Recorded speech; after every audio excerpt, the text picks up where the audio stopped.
Snow White and Rose Red. Fairy tale by the Brothers Grimm. There was once a poor widow who lived in a lonely cottage.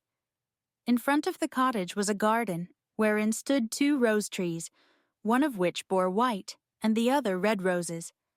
She had 2 children who were like the 2 rose trees, and one was called Snow White and the other Rose Red. They were as good and happy, as busy and cheerful as ever 2 children in the world were. Only Snow White was more quiet and gentle than Rose Red.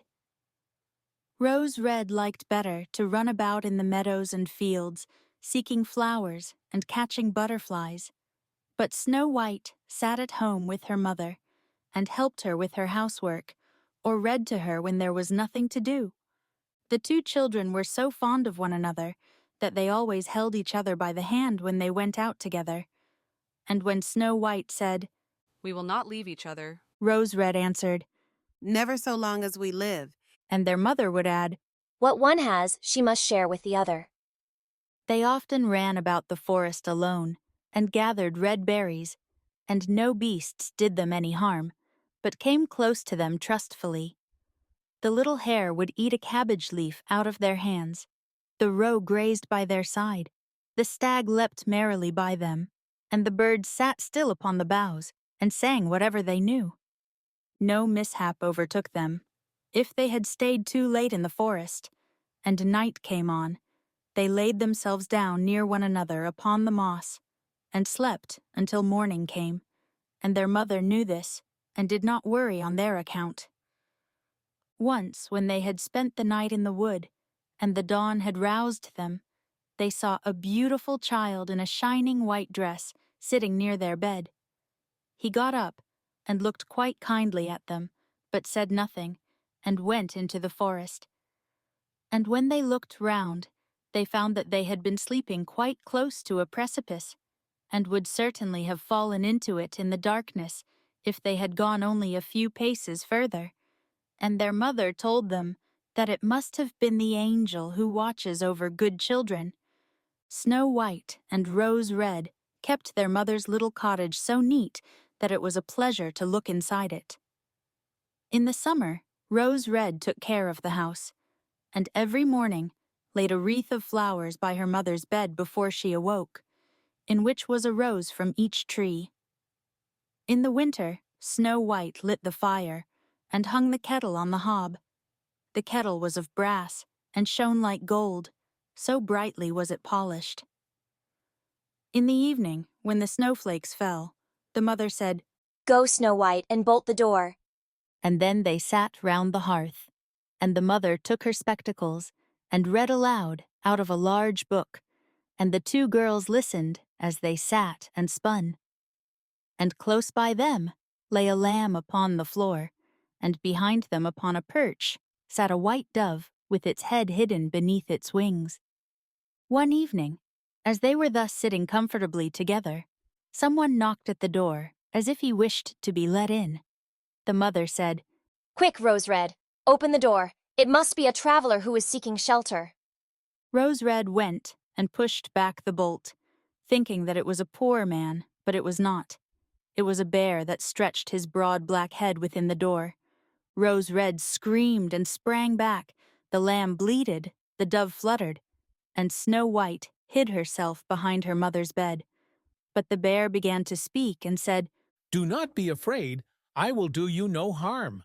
I am half frozen, and only want to warm myself a little beside you." "Poor bear," said the mother. "lie down by the fire. Only take care that you do not burn your coat." Then she cried, "Snow White, Rose Red, come out. The bear will do you no harm. He means well." So they both came out, and by, the lamb and dove came nearer, and were not afraid of him. The bear said, "Here, children, knock the snow out of my coat a little." So they brought the broom and swept the bear's hide clean, and he stretched himself by the fire and growled contentedly and comfortably. It was not long before they grew quite at home and played tricks with their clumsy guest. They tugged his hair with their hands, put their feet upon his back, and rolled him about. Or they took a hazel switch and beat him. and when he growled, they laughed. But the bear took it all in good part. Only when they were too rough, he called out, "Leave me alive, children.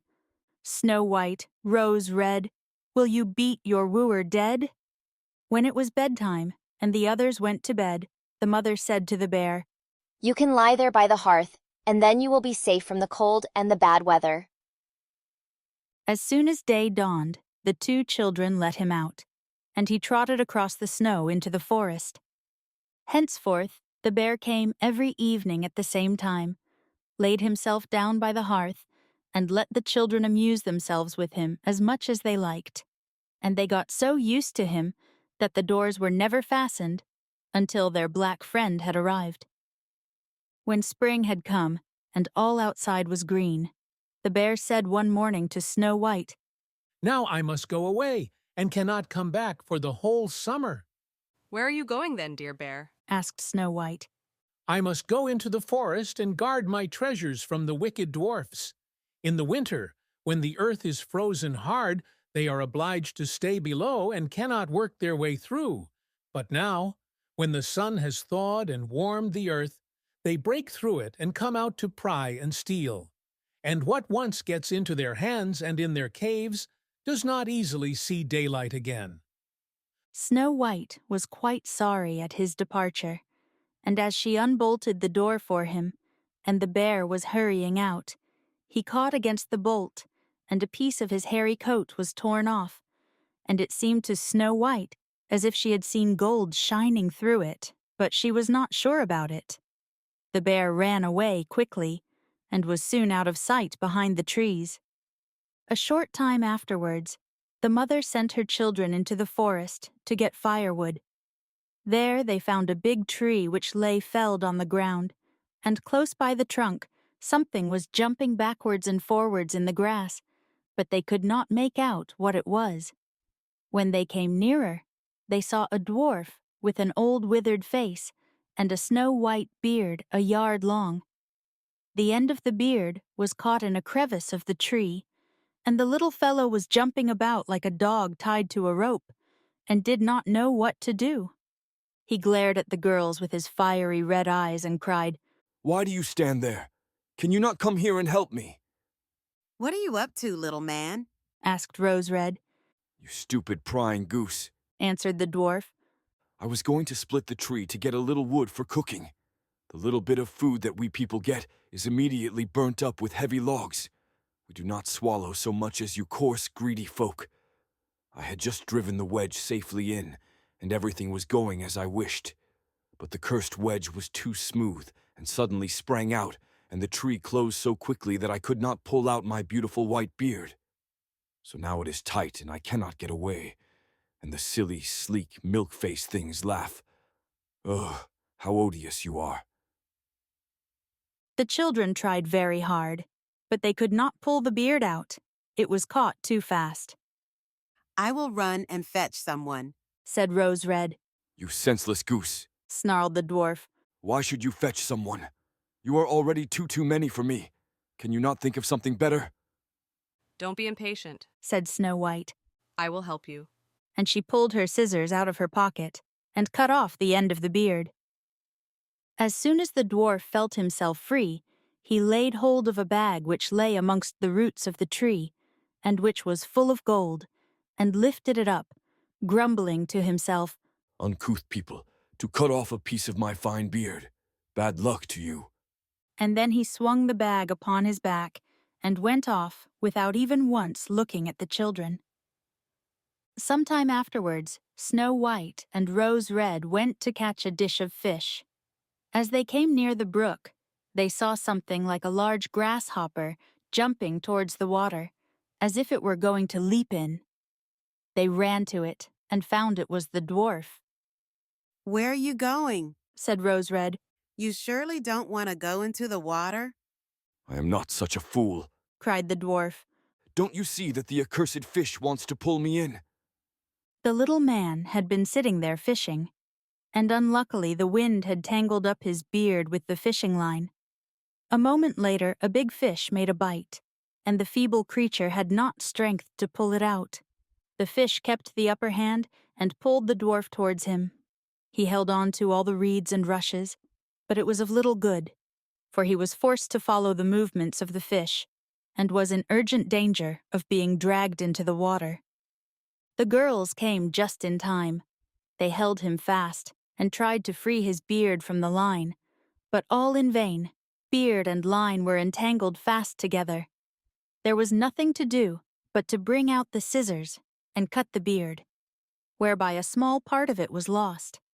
When the dwarf saw that, he screamed out, Is that civil, you toadstool, to disfigure a man's face? Was it not enough to clip off the end of my beard? Now you have cut off the best part of it. I cannot let myself be seen by my people. I wish you had been made to run the soles off your shoes.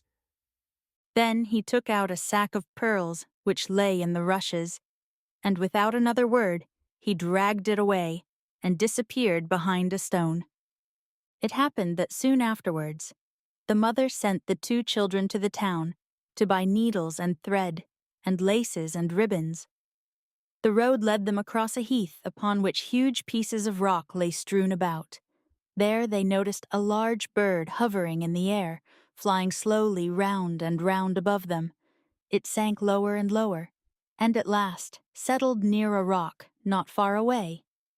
Immediately they heard a loud, piteous cry. They ran up and saw with horror that the eagle had seized their old acquaintance, the dwarf, and was going to carry him off. The children, full of pity, at once took tight hold of the little man, and pulled against the eagle so long that at last he let his booty go. As soon as the dwarf had recovered from his first fright, he cried with his shrill voice, Could you not have done it more carefully? You dragged at my brown coat so that it is all torn and full of holes, you clumsy creatures. Then he took up a sack full of precious stones, and slipped away again, under the rock, into his hole. The girls, who by this time were used to his ingratitude, went on their way and did their business in town. As they crossed the heath again on their way home, they surprised the dwarf, who had emptied out his bag of precious stones in a clean spot, and had not thought that anyone would come there so late. The evening sun shone upon the brilliant stones. They glittered and sparkled with all colors so beautifully that the children stood still and stared at them.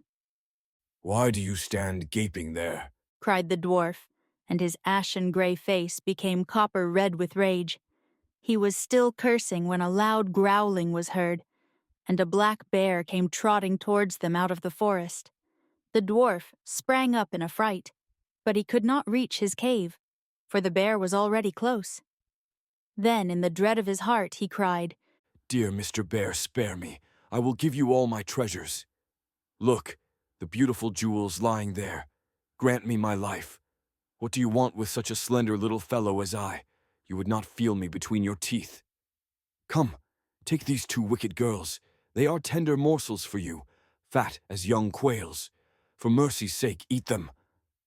The bear took no heed of his words, but gave the wicked creature a single blow with his paw, and he did not move again. The girls had run away, but the bear called to them, Snow White and Rose Red, do not be afraid. Wait, I will come with you. Then they recognized his voice and waited, and when he came up to them suddenly, his bear skin fell off, and he stood there a handsome man, clothed all in gold. I am a king's son, He said, and I was bewitched by that wicked dwarf who had stolen my treasures. I have had to run about the forest as a savage bear until I was freed by his death. Now he has got his well-deserved punishment. Snow White was married to him, and Rose Red to his brother, and they divided between them the great treasure which the dwarf had gathered together in his cave. The old mother lived peacefully and happily with her children for many years. She took the 2 rose trees with her, and they stood before her window, and every year bore the most beautiful roses, white and red.